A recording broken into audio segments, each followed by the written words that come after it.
Pero grabe, sobrang konti nito. 1,000 pesos. Grabe naman. Ang caviar ay isa sa pinakamahal na pagkain sa mundo. Magkano? Umaabot lang naman hanggang 2 million pesos kada kilo. In fact, may isang isda na nanganak ng isang beses at nag-produce ng 30 million pesos worth na caviar. Grabe no, pambili na yun ng mansyon. Ang caviar ay isang delicacy na tinatangkilik ng mga aristocrats at ultra-elite sa iba't ibang bansa. Pero aminin natin, acquired taste siya. Don't judge me. Tom? We're also eating nuggets.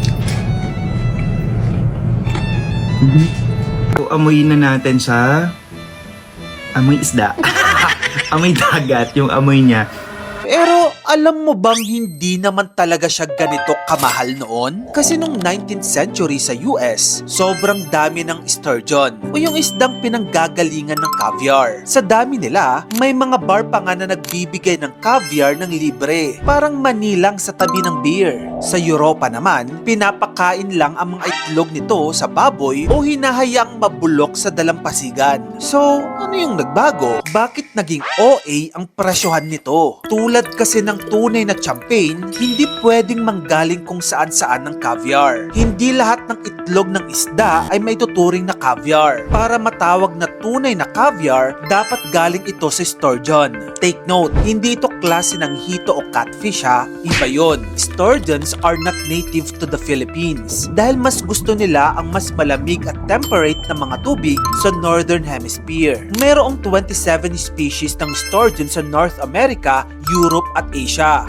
Dahil sa sobrang pangingisda at pagkasira ng tirahan nila, mabilis bumaba ang populasyon ng sturgeon. Sa katunayan, silang itinuturing na pinaka-endangered na grupo ng hayop sa mundo. At alam mo naman sa economic theory, may tinatawag tayong rarity value thesis, kung saan kapag mas bihira ang isang bagay, mas tumataas ang value nito, kahit hindi naman talaga nagbago yung mismong produkto. Ang sturgeon ay pwedeng tumimbang ng libo-libong kilo at maglabas ng daang-daang kilo ng raw o itlog sa isang beses. Actually, ang world record nga ng isang bilogay sturgeon na tumimbang ng 1,143 kilos ay nakapag-produce ng 408 kilos ng itlog.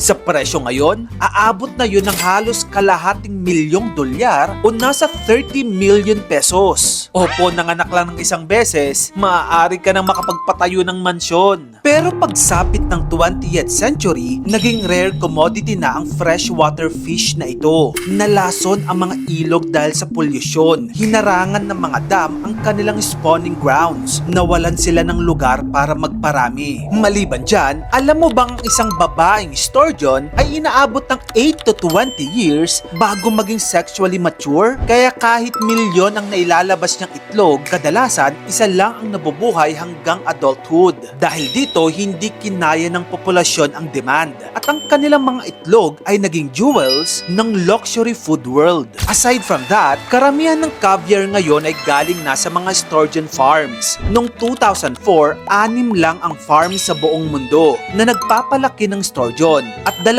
lang ang aktual na nagpo-produce ng caviar. Ngayon, mahigit 2,000 farms na sa buong mundo ang meron tayo. Yung isang farm nga sa China, ang Kaluga Queen, ang gumagawa ng 35% ng buong supply ng caviar sa mundo. So yun na nga mga kamagkano, kapag halos maubos na ang isang species, nagiging luxury ang produkto nito. Kaya ang caviar, hindi lang basta pagkain, isa na siyang simbolo ng scarcity at luxury. Kung gusto mo pa na mga ganito pang informative contents, dito lang yun sa channel ko kaya follow ka na. Mag-subscribe ka na rin sa aking YouTube channel. Yun lang, maraming salamat sa panonood.